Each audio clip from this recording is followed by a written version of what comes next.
चलिए एक्चुअली अभी से आप लोगों को क्वेश्चन को याद करना प्लस उन क्वेश्चन को समझना, ठीक है, ये समय बिल्कुल खत्म हो चुका है। अभी से आप लोगों को जितने भी क्वेश्चन आपने याद किया था प्लस जितने भी क्वेश्चन को आपने समझा था उन्हें आप लोगों को अब से रिवाइज करना है कि आपने कितने क्वेश्चन याद किए, कितने समझे, अब उसे आप लिख पाते हैं या नहीं लिख पाते हैं, कितने समय में आप लिख पाते हैं, ये सभी समय अभी से शुरू हो रहा है आप लोगों का।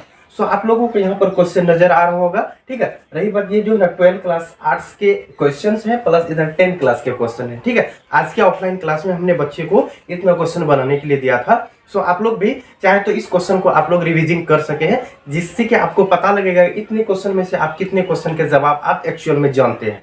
सो बने रहे हमारे इस वीडियो में शुरू से लेकर अंत तक। वैसे लोग जो हमारे इस चैनल पर पहली बार विजिट किए हैं, हमारे इस चैनल को सब्सक्राइब और बेल आइकन जरूर दबा लें, जिससे कि मेरे आने वाले हर एक वीडियो का अपडेट सबसे पहले आपको मिल पाए। जैसा कि यहाँ पर सवाल दिया गया है, तीन सवाल दिया गया है। सबसे पहले देखिए यहाँ पर हिस्ट्री का सवाल दिया गया है, ठीक है। तो हिस्ट्री में सबसे पहला सवाल है विरूपाक्ष मंदिर की दो विशेषता बतलाइए। विरूपाक्ष मंदिर की दो विशेषता बतलाइए।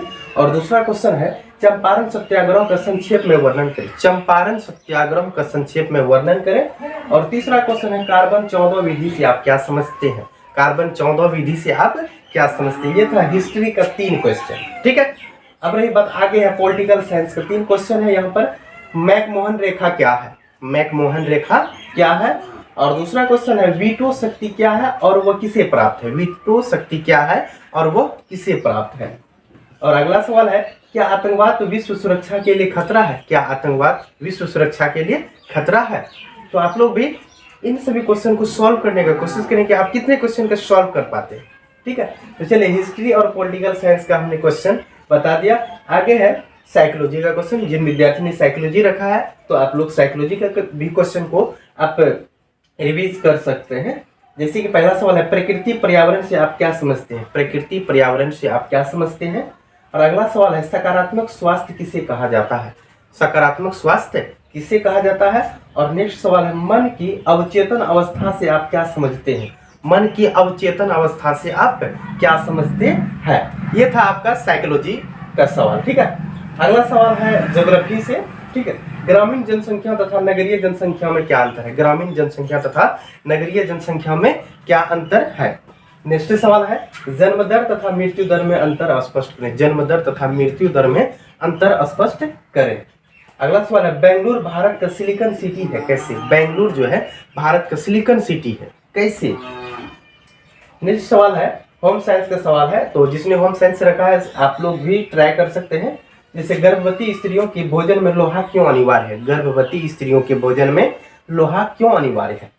अगला क्वेश्चन है प्राथमिक रंग किसे कहते हैं। और अगला क्वेश्चन है डिटर्जेंट किसे कहते हैं, ठीक है। ये रहा होम साइंस का सवाल। आगे है इकोनॉमिक्स।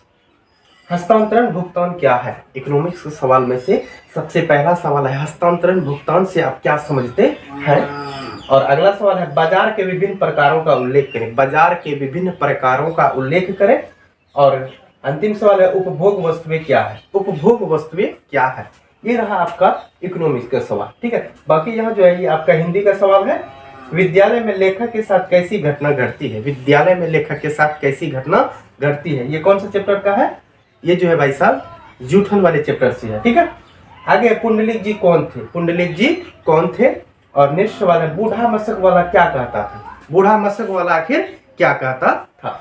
ये रहा आपका आर्ट्स के मतलब 12th के आर्ट्स का क्वेश्चन है। History political science psychology geography और होम साइंस और इकोनॉमिक्स तथा हिंदी के सवाल है। अगर आप लोगों को रिवाइज करना है तो प्लीज आप लोग इसे रिवाइज कर सकते हैं, क्योंकि अभी आपका मौका है। जितना आप रिवाइज कीजिएगा आपके लिए बहुत ज्यादा बेहतर है, ठीक है। तो चलिए अब आप लोगों को हम 10th क्लास का क्वेश्चन भी बता देते हैं क्या क्या हमने आज बनाने के लिए दिया था। वैसे लोग जो 10th क्लास में है आप लोग देख लीजिए कौन कौन सा क्वेश्चन आपको रिवाइज करना है। प्लस अभी आपको जो रिवाइज भी करना है, ठीक है। और समय देखकर कीजिएगा कितने समय में आपसे इतना क्वेश्चन बन पाता है, ठीक है।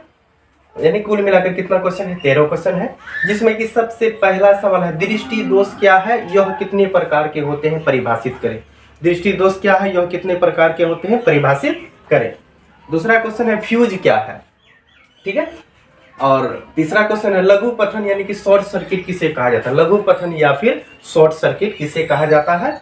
और चौथा सवाल है सह संयोजन बंधन क्या है। स्वसंयोजक बंधन किसे कहते हैं, ठीक है। और 5वां सवाल है, लोहे के कील को कॉपर सल्फेट के विलयन में डुबोने से विलयन का रंग क्यों बदल जाता है। लोहे के कील को अगर हम कॉपर सल्फेट के विलयन में डुबाते हैं तो विलयन का रंग आखिर बदल क्यों जाता है, ठीक है। और 6ठा सवाल है, संतुलित तथा असंतुलित रासायनिक समीकरण किसे कहते हैं। संतुलित रासायनिक समीकरण तथा असंतुलित रासायनिक समीकरण में क्या अंतर है या किसे कहते हैं, ठीक है। अगला सवाल है, समजात अंग की परिभाषा दें। समजात अंग की परिभाषा दें। और अगला सवाल है, जीवाश्म क्या है, ठीक है। और अगला सवाल है, दौड़ते हुए खिलाड़ियों के मांसपेशियों में दर्द एवं ऐंठन क्यों होता है या क्यों महसूस होता है। दौड़ते हुए खिलाड़ियों के मांसपेशियों में दर्द एवं ऐंठन क्यों होता है, ठीक है। अगला सवाल है, रासायनिक हथियार नापाम और एजेंट ऑरेंज का वर्णन करें। रासायनिक हथियार नापाम और एजेंट ऑरेंज का क्या करना है, वर्णन करना है। और अगला सवाल है, चंपारण सत्याग्रह पर टिप्पणी लिखें। चंपारण सत्याग्रह पर एक क्या लिखें, टिप्पणी लिखें। और नेक्स्ट सवाल है, लोकतंत्र किस तरह उत्तरदायी एवं वैध सरकार की गठन करती है। लोकतंत्र जो है किस तरह उत्तरदायी और वैध सरकार का क्या करती है, गठन करती है। और नेक्स्ट सवाल है, ग्रामीण तथा नगरीय जीवन की भिन्नताओं को स्पष्ट करें।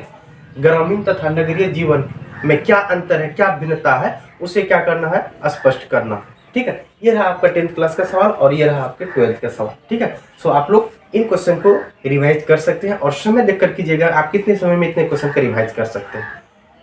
सो आप लोगों को हमारा ये वीडियो कैसे लगा कमेंट करके हमें जरूर बताइएगा। चलिए मिलते हैं नेक्स्ट वीडियो में, तब तक के लिए हमें इजाजत दें। जय हिंद।